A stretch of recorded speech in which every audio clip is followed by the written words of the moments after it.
Alright guys, welcome to this episode of Why Design, and today we are discussing design for practicability and usability.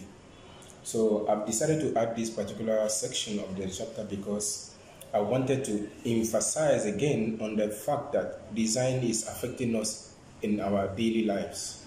So either we like it or not, somehow, somewhere, we are being impacted by design. So I wanted to show how design is used to make our daily life practical, and also to easy how or make it complicated, we see right now, or to make things complicated for us in how we use things in our daily lives. So that's why I entitled this section Practicability and Usability with Design.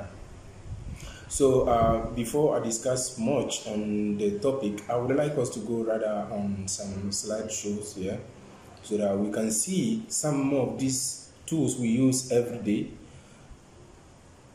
instinctively, without knowing or without paying attention to how their design is impacting our lives or our behavior and how we live. So let's start with the first slide. So our daily routines, this is one of the main things we do every day, almost every single 30 minutes or 1 hour or so. We need to sit down, and we hardly pay attention to how our chairs are designed and what is the form, how does it impact our health and so on.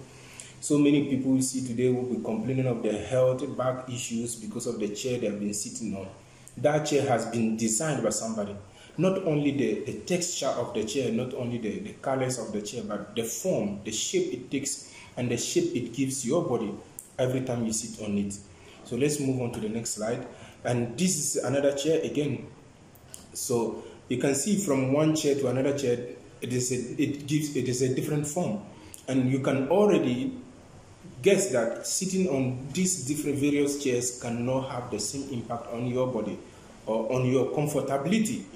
So it's not necessarily the same because they are not designed the same way. All right, so let's move to the next slide again. And the next thing we usually do every day is to use tables. And the table actually really determines how we feel when we are eating, we are working, we are at school or so on. The table actually is something that accompanies the chair.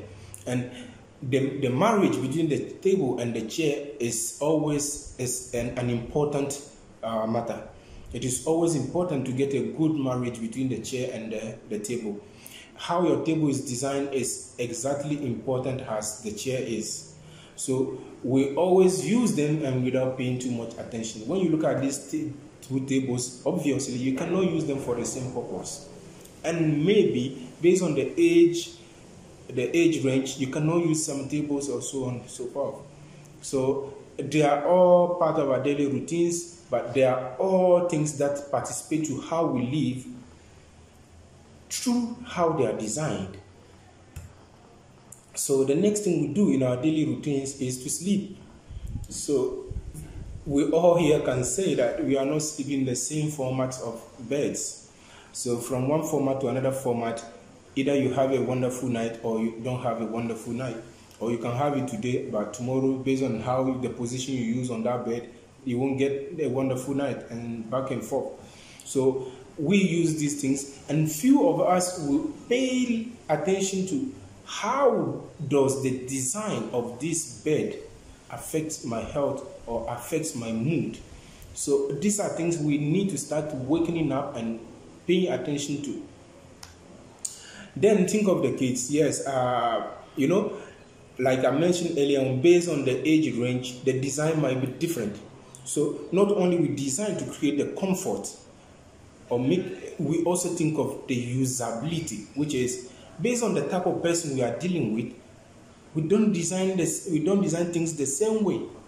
So when you take these two cups, you can see that they have two handles, and you might wonder as an adult, why would this have two handles? Because usually we require the two hands to lift up something when it is too heavy or it is too difficult to lift. So as an adult, this cup is too small for you to use two hands to lift, unless you really have a very dangerous chemical inside that you have to pay attention to. So obviously this is designed for a child. And when you look at the colors as well, These are really, really shiny colors used to make sure it attracts children. So it is obviously for a child. And also, you can see that a child usually won't have the capacity of holding a cup like this with one hand because they usually shake, they are unstable. So giving them two handles will make it, will bring a boost, will bring a help. So these are the things designers think of before even coming up with these sorts of cups. So let's move to the next one. Yes, the kids again.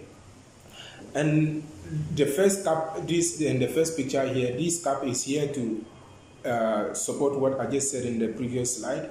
So you can see not only the cap is made to contain a liquid, but it also has a pocket to contain a biscuit. So, and kids usually, they love such things that are kind of to us funny, but it is actually very practical because they don't have to carry so many things at the same time. One cup, it carries what they have to drink, and then the accompanying thing, which is the biscuit itself. So it is quite easy. And when we look at the toothbrush as well, obviously it is for a child. But I don't know, but to me, this toothbrush is not meant for the person who is brushing himself. So obviously it's for somebody to brush you. Because of how the handle is made, it's like you hold this toothbrush like scissors.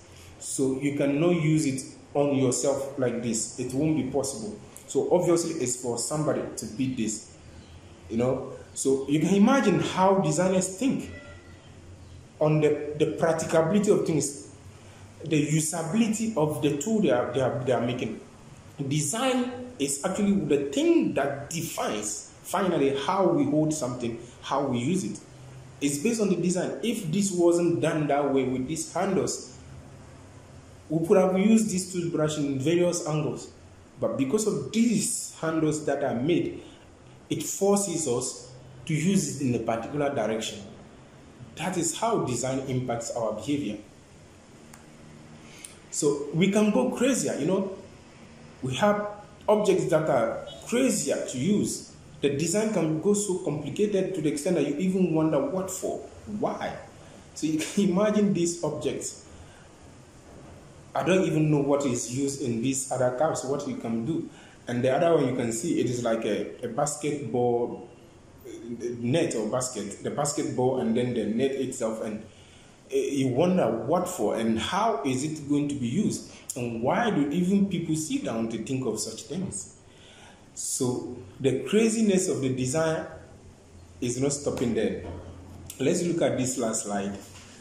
You can see another toothbrush at the left side. Obviously for a child, it is first of all looking like a banana, and you can see the same handles like the previous toothbrush, but this time around it is like the skin of the banana that forms the handles. And bananas usually are orange or yellowish colors. How come this banana is made blue? You wonder. So obviously it's like it is made first of all to make the child feel like he's having a banana in the mouth, but the colors actually are not, the colors used are not used to symbolize the banana itself. Ask yourself, how do people think? So obviously the first use to us here in this type of design is to realize that a banana is used to attract a child to like brushing their teeth. So that's the point here. Now the last image, which is to me the craziest things on how design can impact our lives. You might wonder, how do I use such type of thing? How do you use such cup? Is it a cup or kettle? Because obviously it is made in ceramic and you cannot use it to boil. It will break. So you cannot boil with it. So you have to put hot water inside. And how do you pour it once you are using it? Because the side that the mouth that pours it is where you have your hands. So it is kind of, how do you use it? Impossible use. But why is it designed? It must have a way of being used. So this is how design can impact our lives. And to go further in this discussion is, I didn't want to go too much into bringing too many images because this is a real life example. We have so many real life examples in this topic. So, for example, when you take the lifts, you take motorbikes, you take cars, the doors of offices and your houses, the switches we use in turning on and off our lights, even our phone buttons and so on and so forth, they are all made different ways to the extent it happens sometimes you enter a house, you wonder, how do I turn on the light? Which switch turns on the light? And sometimes you see some switches where you think it is supposed to be on, that's where it is off. And where you think it's supposed to be off, that's when it is on.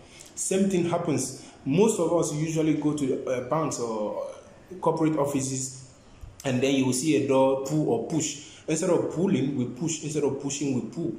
And the same thing with the sliding doors. So instead of you to slide in one direction, you slide it in the opposite direction, and then we just get mixed. All these objects, all these tools, and are all designed somewhere by somebody. And the way they thought of it, the way they sat down to design it, is now affecting how you behave.